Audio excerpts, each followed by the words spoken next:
Bacaan dari Kitab Kebijaksanaan.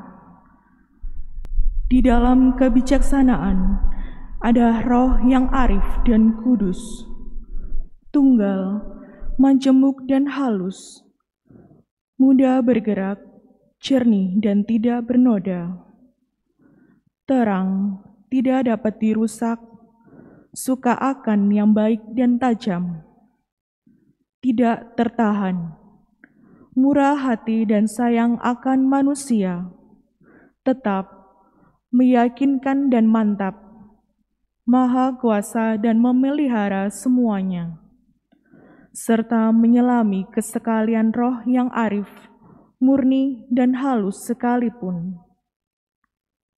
Sebab kebijaksanaan lebih lincah dari segala gerakan, karena dengan kemurniannya ia menembus dan melintasi segala-galanya. Kebijaksanaan adalah nafas kekuatan Allah dan pancaran murni kemuliaan Yang Maha Kuasa.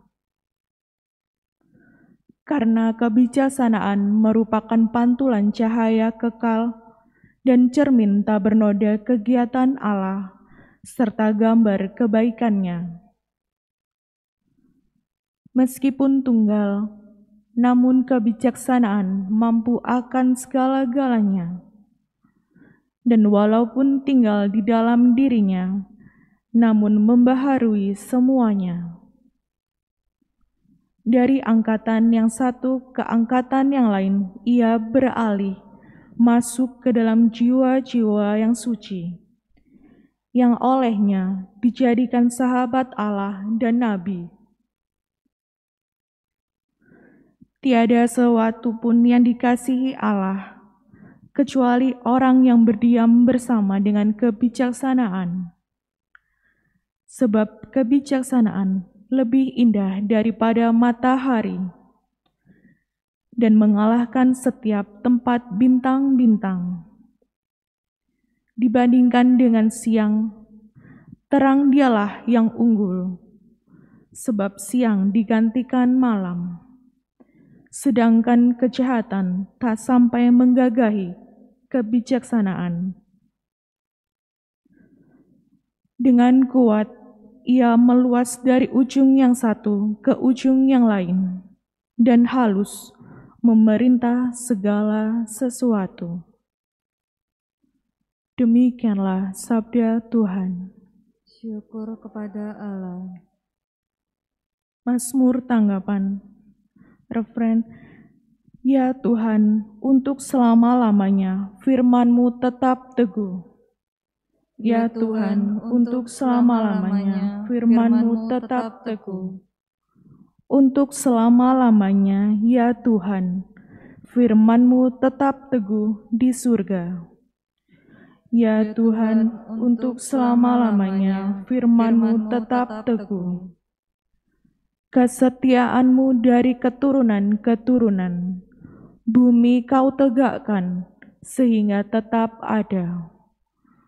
Ya Tuhan, untuk selama-lamanya firman-Mu tetap teguh.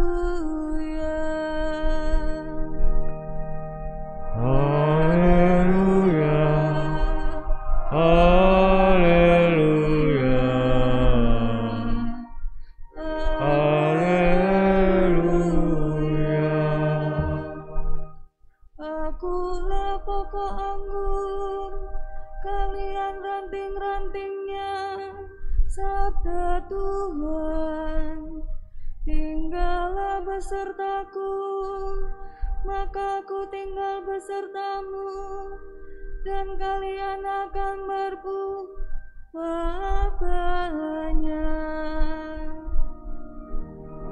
Haleluya, haleluya, haleluya.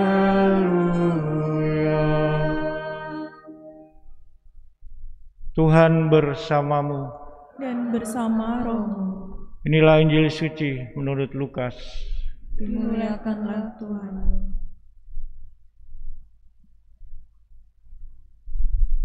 Sekali peristiwa, orang-orang Farisi bertanya kepada Yesus, kapan kerajaan Allah datang?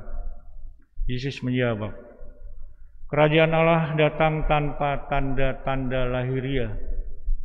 Tidak dapat dikatakan, lihat ia ada di sini, atau ia ada di sana. Sebab sesungguhnya kerajaan Allah sudah ada di tengah-tengahmu. Yesus berkata kepada para murid, akan datang waktunya kalian ingin melihat salah satu hari Anak Manusia itu, tetapi kalian tidak akan melihatnya. Orang akan berkata kepadamu, lihat dia ada di sana, lihat dia ada di sini. Tetapi jangan kalian pergi ke situ, jangan kalian ikut.